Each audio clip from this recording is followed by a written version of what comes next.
अस्सलामु अलैकुम वरहमतुल्लाह। कैसे हैं जी मुअज़्ज़ज़ सामीन, उम्मीद है आप तमाम लोग खैर वाफ़ियत से होंगे। तो गोट फार्मिंग की जो हमने प्लान शुरू किए हुए हैं उन पर डिस्कस करना, पहले 3 प्लान हम डिस्कस कर चुके हैं।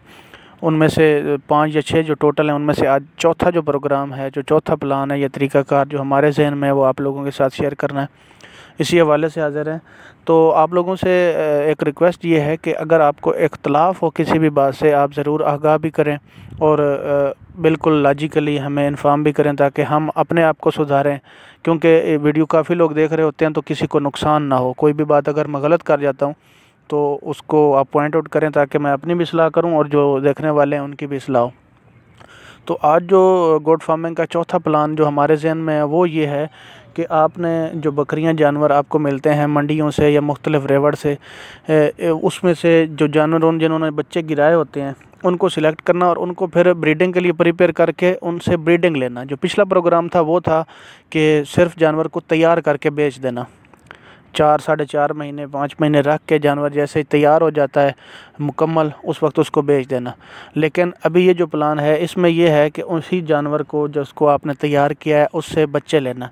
अभी उसमें क्या है कि पहला जो प्लान था, ये जो आपको बता दूं, ये जो चौथा प्लान है ये बहुत ज़्यादा नापेद है, ये बहुत कम लोग इसको कर रहे हैं।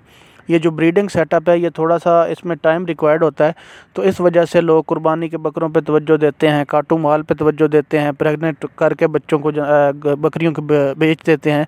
लेकिन बच्चे उनसे जो लेना है ना, उसकी वजह इनकी सिर्फ डेथ रेशो है कि ये डेथ रेशो जो पाकिस्तान में है ये कंट्रोल नहीं हो पाती, क्योंकि 80% जो जानवर आपने प्रेग्नेंट करवाया है ना, उसमें से 50-60% तो बच्चे गिरा देने हैं सर्दी की शिद्दत की वजह से, और बाकी जिसने पैदा करने हैं 20-30% वो उनके जो बच्चे मर जाने हैं। तो बाकी 20% 15% ये आप कामयाब होते हैं, और उसमें भी जानवर की जो ग्रोथ का है वो हमेशा मसला रहता है। और वजह सिर्फ होती है बकरी को खुराक का कम मिलना, जो मुनासिब मकदार में उसको प्रोटीन का ना मिलना, फाइबर का ना मिलना, कैल्शियम का ना मिलना।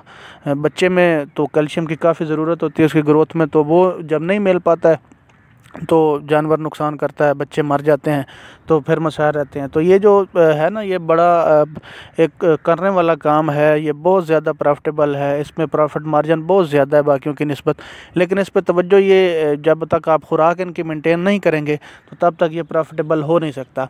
आपने करना उसी तरह है सेम जो पिछली वीडियो में था कि आपने जिस तरह भी पहले महीने में या 12वें महीने में बकरियां जो बच्चे गिरा देती हैं, रेवड़ वालों से जाके लेनी है, अच्छी बकरी लेनी है। अच्छी बकरी लेके उसके बाद उसकी आते ही आपने दूध खुश्क करने वाला इंजेक्शन लगा देना है। वो दूध खुश्क कर जाएंगी तो आपने करना ये है कि उसके बाद हफ्ते बाद 10 दिन बाद जैसे ही दूध खुश्क कर जाएँ उनकी डिवर्मिंग कर दें। डिवर्मिंग करके अच्छी तरह उनको जनाब जिस तरह प्रिपेयर करते हैं क्रॉस के लिए, वो एक अलग टॉपिक है, उस पर इंशाल्लाह वीडियो में जल्द बनाऊंगा। तो उनको प्रिपेयर करके क्रॉस के लिए तो अच्छा ब्रीडर उनमें छोड़ के, क्योंकि आपने तो काम बच्चों का करना है, बच्चे सेल आउट करने हैं, तो इस वजह से ब्रीडर आपका अच्छा होना चाहिए। ब्रीडर उन पे अच्छा लाएं। बेशक आपकी बकरियां जो हैं वो एवरेज भी होंगी तो उनके रिज़ल्ट अच्छे आएंगे अगर आपका ब्रीडर अच्छा है। आपने वो ब्रीडर ले आना है, ब्रीडर ला के उसको क्रॉस करवा के उनको, तो 5 महीने बाद अल्लाह खैर रखे 150 दिन बाद बकरी का एवरेज क्रॉस कीजिए, टेन्योर है आपने उनको क्रॉस की कह रहा हूँ सॉरी ब्रीडिंग की। जब वो ब्रीड कर जाए तो आपने 2 से 3 महीने, 100 दिन का अमूमन ये टेन्योर होता है, आपने 90 दिन 95 दिन या 100 दिन इनको बच्चों को मुकम्मल दूध पिला देना है जानवर का।